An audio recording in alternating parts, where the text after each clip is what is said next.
Hi, I'm TRISHA MANN-GRANT. Welcome to Man Talk, where real men have real talk.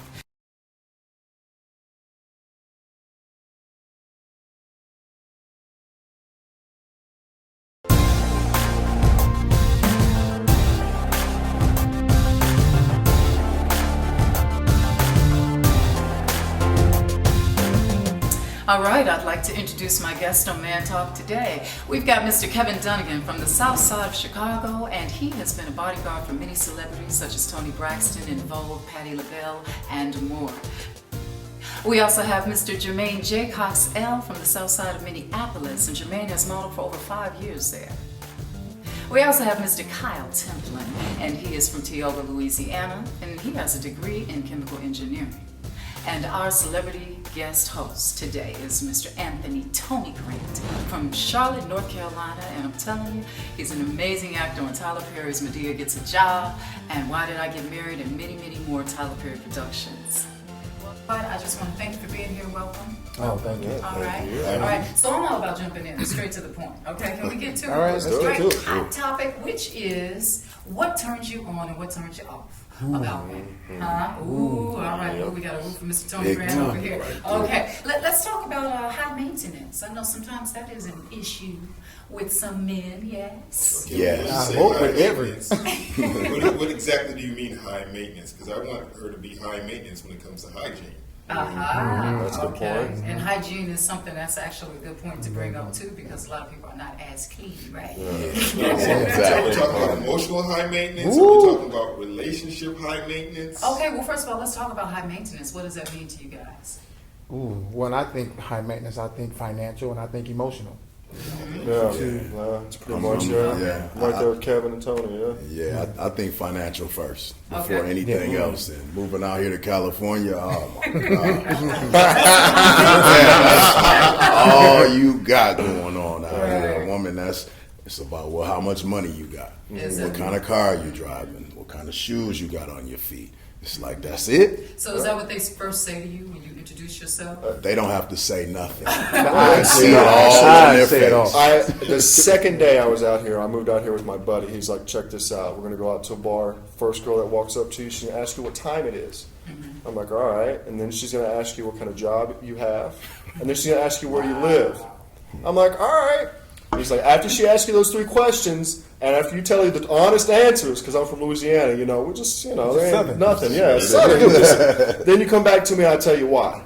Okay. So went through the whole spiel. The girl came up after I told her what I was, and then so she left. She went away. She had enough.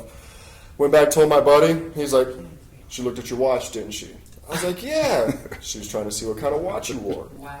She asked you where you live. I was like, yeah. She wanted to know what area you lived in. That's where she knew what you could afford. Right. And then she asked you your job because she knows pretty much how much you're going to make. Oh, Wow. Oh, wow. I was floored. Okay. Never come across that my whole life. Yeah. So what about you guys, Jermaine, Tony, Kevin? You have Well, any for experience? for me, it was more emotional high maintenance. Me being a Southern person, very affectionate, opening the door, chivalry, opening the door, closing the door, all of that. And then it became, almost like the big brother kind of thing, It's just that emotional high maintenance of you can't do this, you're not doing that, I want you to do this, will you get me this, will you take me here, take me there, I want to be up under you, I want to do all these things. And it becomes stressful when you're trying to work and be creative and things of that nature, And So did they were getting pampered Clean. and they just took it to a whole nother level? Oh, totally. Okay. Totally. And what about you, Jermaine? Yeah, I'm gonna have to agree with that as well. But for me, it's more about when we go somewhere. It's every time you're the man, you're supposed to pay, which I don't have no problem with that, but don't expect me to do nothing. You know what I mean? Like, don't every time we get together, you go out and it's like, okay, where we going now? How about you come up with an idea one time? And then we go there. But not only that, it's just the whole financial thing. Everything is about money down here. And I'm from Minneapolis, and it's a little different. Town smaller, of course you're still going to have women that want to be financially secure. Fine with that.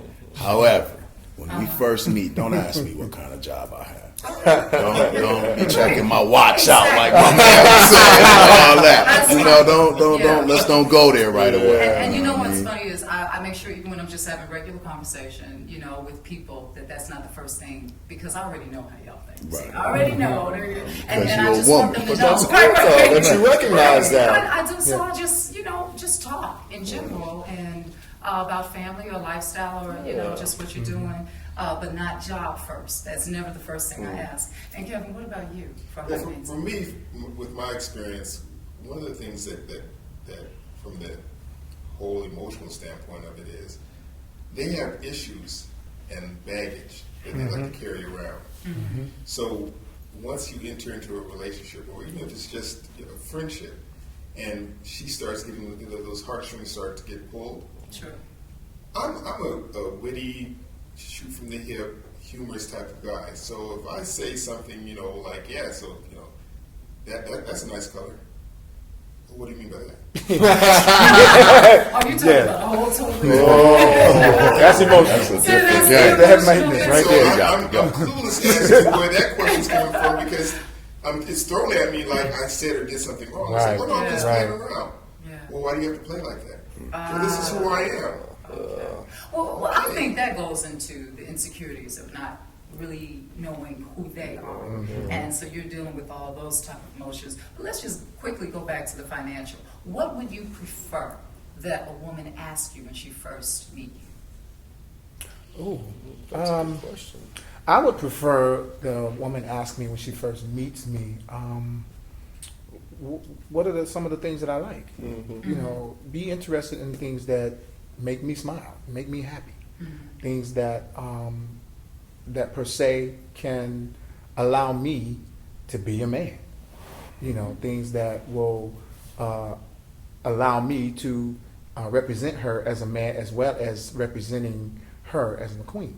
Okay, that's good stuff. You going after my money now? And represent you as queen. You know, I'm like, That's a whole nother title right there. Anybody else want to jump in on It that brings up one? a good point, because, you know, you can make a lot of money and you can lose a lot of money. But if you're not into the person, who they are, that person stays the same whether they're rich or poor. And if you're not into that person and understand that person, I mean, for me, if a woman were to approach me after you know, a couple of, I would say maybe 1 or 2 dates or good conversations, you know, she would approach me and say, hey, you know, what turns you on? And not necessarily from a sexual standpoint, and I'll say primarily not from a sexual standpoint, but what makes my wheels turn? What gets my creative juices flowing? What gets my intellect, you know, spewing? And her taking the time to do that, because normally it's the man that, you know, that's the hunter and she's the prey, and she knows how to be the prey.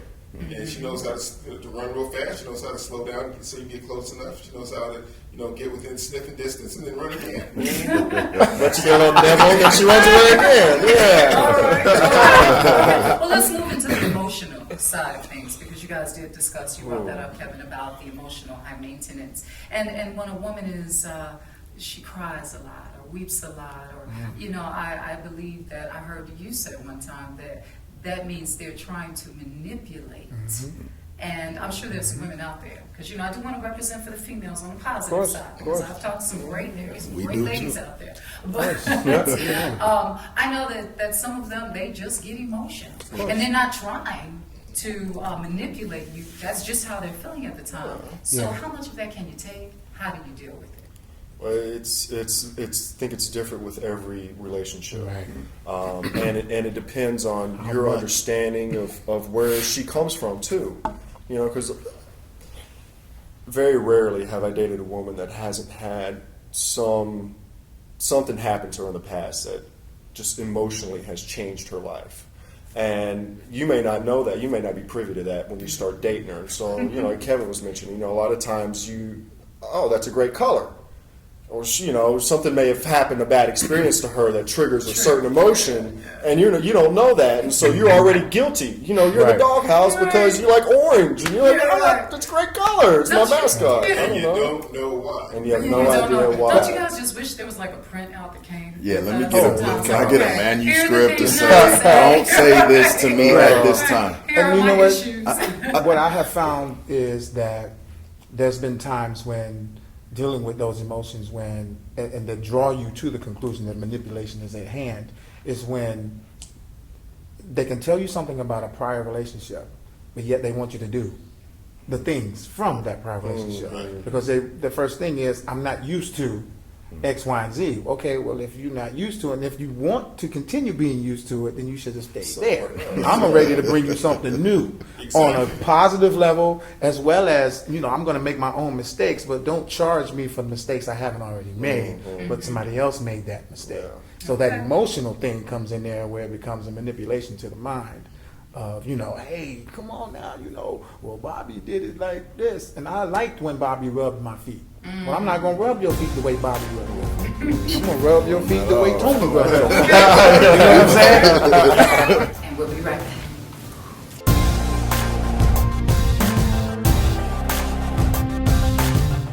Welcome back to Real Men, Real Talk with Men flip Talk. side, when I got married, you have to learn how to do the dance. You have to learn to understand your mate, because there were times where I, just being the strong man that I am, which is, a lot of times it's great, sometimes it's not so great. I would step on her emotional toes, and I would get the tears, but then I would take the position of, okay, you're crying, you're not going to manipulate me, off with your head.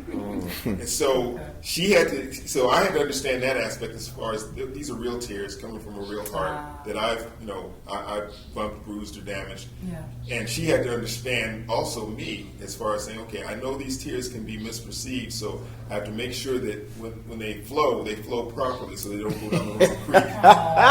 Okay, but you can tell though, when a woman is being sincere, when she's sincerely hurt, right? Yes. I mean, it might take those. I don't know about all that.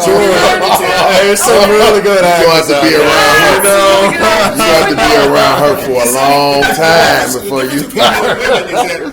As a woman, when your sisterhood sister cries, it's like, oh, okay, these are sincere, and I'm there. But as a man, it's like a punch. If you punch a man, he's gonna punch back. So it's a reaction. So with me, when I see the tears, it's like, oh no, Oh, okay. So we like get defensive. Okay, but at what point does it get to the point where it turns you off? Man, when it gets to be too much. Okay, too much. I grew up with my grandmother and 4 aunties. And you talk about tears, manipulation, that's like the main thing that I saw growing up. And I'm like, how did she get away with doing? You cried? That's it? Oh, you looked at him like that? And I got a whooping? Right? And I'm like, okay, but I can tell you one thing, to learn the emotional aspect of a woman, it's not all bad. Of course, it's not all bad. For me, actually, it's a beautiful thing. Because they connect to everything, and us as men, we cut everything off. It's like, I don't like you, that's it, you're out of here. Before a woman, it's hard to do that because she's connected to those things. I learned a lot growing up. However, for me, when emotions get to the point that they are put on everything, that's when it's too much for me. Okay. Because reason has to overweigh emotions a lot of the time in a relationship or just life in general. But when emotions overweigh reason, now it's a problem for me. Because then we get to we have to agree to disagree all the time. No, that's not gonna work. No, that's not. You can cry. That's cool. But when you done crying, okay, now we need to talk. You know what I'm saying? And don't get to crying again when we talking, because now I'm going to do like he was saying. I gave you that. So I gave you those tears. You handle in your relationship, you say, okay, enough is enough. Yeah. All right, now let's. If you need your time, take your time. All good. Go ahead. But then we have to sort this out. All right. Like we can't And just. I like how you said, don't bring the emotional into the conversation the second time around. Yeah. Because we put up our front. We don't want to hear that, and as soon as we get attacked, what do we want to do? We want to defend. Exactly. And that's I think for me, the emotional side of it is a good thing. I'm not saying it's a bad thing. It's just when it gets out of control that it becomes a bad thing, because it becomes it starts draining you. It starts pulling something out of you it starts pulling something out of you that is you don't want to deal with. And you're like, okay, hold up. Let me back up a little bit. what is this for real? When are you telling me exactly what you feel? Explain it Or to are me. you telling me something else? Right. Okay. You want to say the word it's like going around, taking me around the world just to come back to me to say, oh, baby, I just want to say I love you. Just say I love you. Just say it. Now, Just let say it. me say this from a married standpoint. Once you're able to grow through and get through the whole dynamic of the defensive position from the man and the emotional position, and there's an understanding there. My wife is a phenomenal balance for me, but she's understood how to be that balance. She stays on her side of the scale to where she doesn't try to bring what she has to my side of the scale. So subsequently, if there's a topic of disagreement, she lets me say what I have to say from my logical, reasonable standpoint, and then and she listens, and I may step on her toes, but she'll move her foot back. She won't start crying or whatever. She'll move her foot back. And even, I won't even say step on her toes. When she sees my foot coming down, about to step on her toes, because she knows me, she moves her foot back. Okay. And she doesn't get caught up into, well, he was going to step on my toes. Why is he going to, he should know. Right. She understands me. Then she presents her side, and I go, oh, okay, I didn't see it from that perspective. But there's no tears, there's no manipulation. It's her perspective. And we're able to come to common ground versus a warring plains or a battlefield. And I'm sure in 27 years that Right. she practiced that. I was going to say, how long did that take? No. You said First she. of How all, come, how come it's not I'm we? talking about you. I'm talking about her right now. I'm sure Man talk. she has. You understand? Don't you got you can teach me.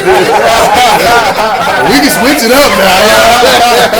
But I mean, really, didn't it take time for her to get to know you? Yes. Okay, which meant that you were also patient. So good for you. I'm For about being to throw you a patient curveball. enough I'm about to throw you a curveball. What? Throw me that curveball. You said, didn't it take her time Yes. to know me? Yes. Before we got married, we dated 5.5 years, and in that time, we became best friends.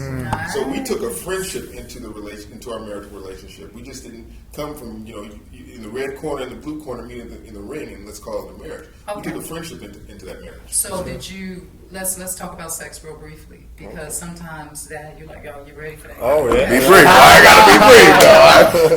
I mean, because you made a statement. You said you took the friendship first and you became best friends. In becoming best friends, when did you guys start your sexual encounter? She won't mind you talking about that. Hold on, let me call him. No, just tell me. In all honesty, good. we had sexual encounters, even though it was wrong because we were both Christians, but it wasn't.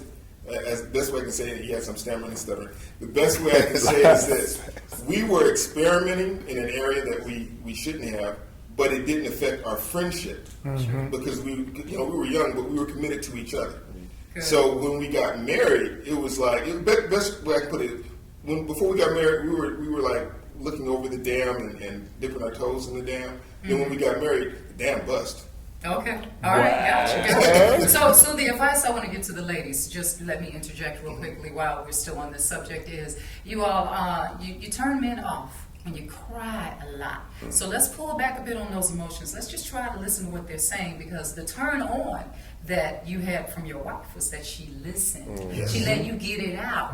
Yes. And see, not only do you have to let a person get it out, you also have to kind of reiterate what they just said to you, so you can kind of, okay, let me make sure I heard Right. you. Oh, yeah. clearly. Stop You assuming. said, Do not assume. Right. Don't listen. Don't to add Don't something. listen to respond. Yeah. Listen to hear. Here, Yeah. right. Okay. Say that again, brother. You That gotta was say that. When I said the first time, don't listen to respond. Yeah, come on now. Listen to hear. Okay. So let's Get a listen shirt up, with that guys. We're gonna get some shorts. That's so great. We're gonna be right back with more Man Talk. We're talking to Tony, Kevin, Jermaine, and Kyle. TRISHA MANN-GRANT here, and we'll be right back.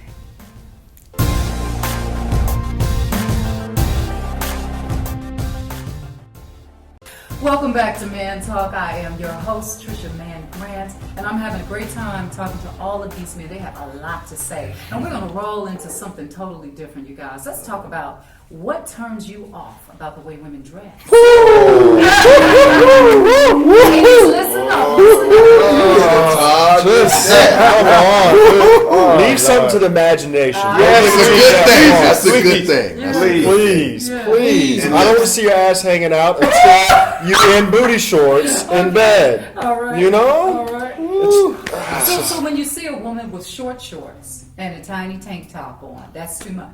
High heels, short shorts. It's how she wears it sometimes. I get it. We're in California. I understand. It's hot out here. I get that. See, I'm drinking water. If you at the beach, I mean, for me, you should have like a t-shirt on too. But whatever. If you're at the beach, I get it. But that's not what you wear walking down the street. My grandma always told me, she said, them people at the beach just be naked, wearing their panties and bras at the beach.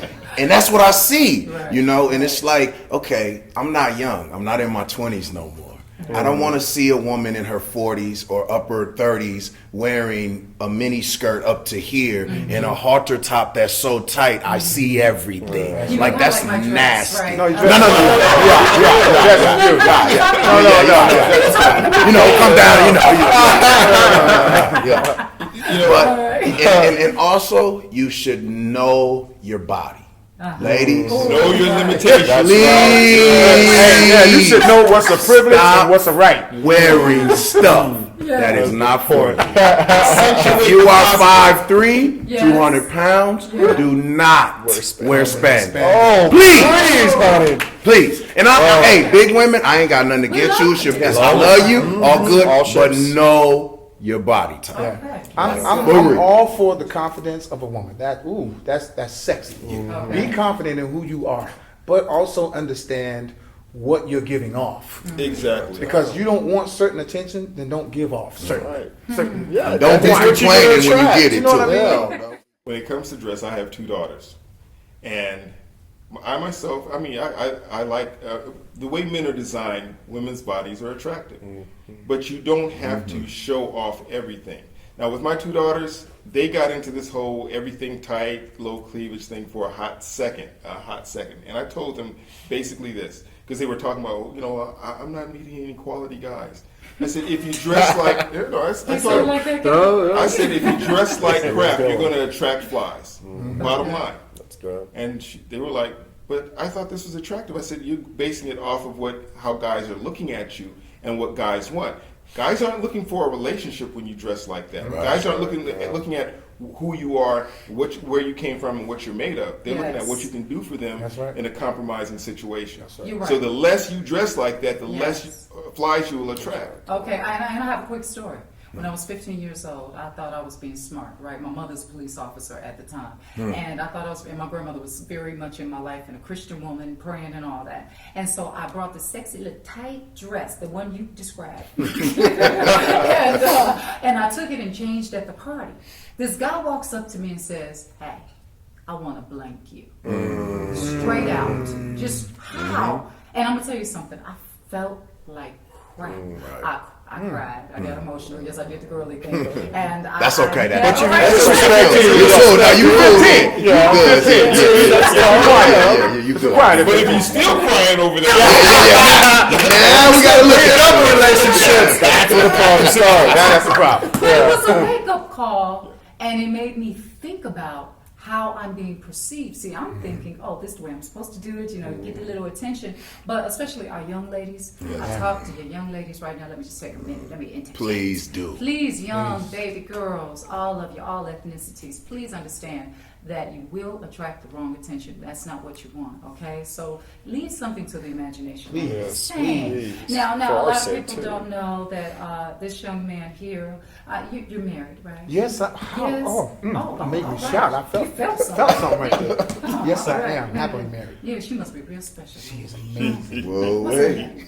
Her name is TRISHA Mann. Now, I know there's a story that you told when you first saw me. Yes. And I had on this long, flowy dress. Yes. Tell me about that. And my mind went to paradise. Immediately. Man, I saw this vision and the silhouette of this beautiful, beautiful woman. And the more I thought about her, the more it turned me on. And we segued a little bit and talking about sex earlier. Sex is not always touching.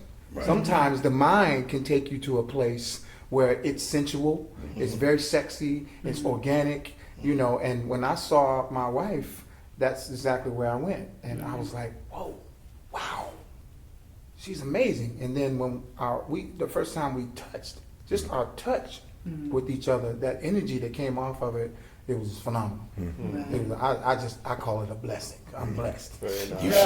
Right. But Very some nice. women feel like they have to dress a certain way to get you guys to be attracted to them, so that and to even get you, or maybe you to marry them, and they don't understand that's the wrong way. Is basically what you're saying. Yeah. So let me ask you something. Would you ever just be accountable and walk up to the young lady and say, sister, you look real pretty. I like the way but you don't have to do all of that. Oh, Tell me, Jermaine. Yes. But it's. I mean, I've got different responses. However, most of them have not been pleasant. Right. If you don't like it, don't look. Yeah, that's what I got. Or this is. I'm not dressing like this for you. Right. Stop lying. And for you ladies that are out there that say that Yes. and really have that in your head, get it out. Okay. Because when you look in that mirror, you ain't looking at that for you. Okay. You're looking to say what that next woman's gonna say, and how is this man gonna perceive me? But you have to understand that perception doesn't just come from my visual of your exterior. It comes from my visual of your interior. Say that Give one me more something. time. Perception Just- does not just come from my visual of your exterior. It comes from the visual of your interior. Which you don't get to know until you've had just a few sentences of We have to conversation. talk. Yes. And my thing is this: if you dress like that, you better have a master's degree. You better have something You back better up. have something that's saying this isn't it. But the problem is that we got video land now. Yeah. So all of our young babies want to be video harlots. And that is what has been set now. So you got 11 and 12-year-olds that want to dress like this. But moms, please. Moms, Please. the first teachers, please stop egging your daughters on YouTube and all of these things when they're 3 and 4 shaking their diapers and stuff. It's not a good look because they're going to grow up just like that. Can I share something regarding addressing a young lady or a woman? It depends on how much you're going to pay me. All right, go ahead. You can share. I have 2 sons, Yes. and being a father, everybody thinks that the father's the hardest on the daughters. No, I'm the same way across the board. Yeah. So I'm not going to say which son, I'm not going to say what era or anything, but one of my sons wanted to bring a young lady to our movie night. Now, as a family, we have a family movie night where we all either go out to the movies or we rent a DVD and then we talk about the movie afterwards. So he brings this young lady who he feels qualifies to come into my household. That's the setup. So she comes in and she has this tight sweater on and these tight jeans. And I actually, when she first came in, I was in the bedroom. My 2 daughters said, "Dad, she's here." And they gave me the look. So when I come in, I said, "Hi, how you doing?" And I told her who I was and the whole 9 yards. I said, "So what do you plan on doing when you get out of school? You going to be a dancer or a stripper?" Did I hold her back So to you? my wife was like, my daughters are like, yeah. Oh, gosh. And so she was like, well, no, why would you say? I said, well, I see your cleavage. You're just a junior, and you got this tight sweater on, these tight jeans. You're giving off the impression that that's what your life aspirations are. Wow. Okay, that's Yeah. interesting. You guys, I got to wrap this up because Kyle, I actually wanted to ask you something. But listen, we're going to come back with this in just a minute. We got to go to a commercial break real quick. All right, you guys, this is TRISHA MANN-GRANT with Man Talk. Thanks for watching, and we will be right back.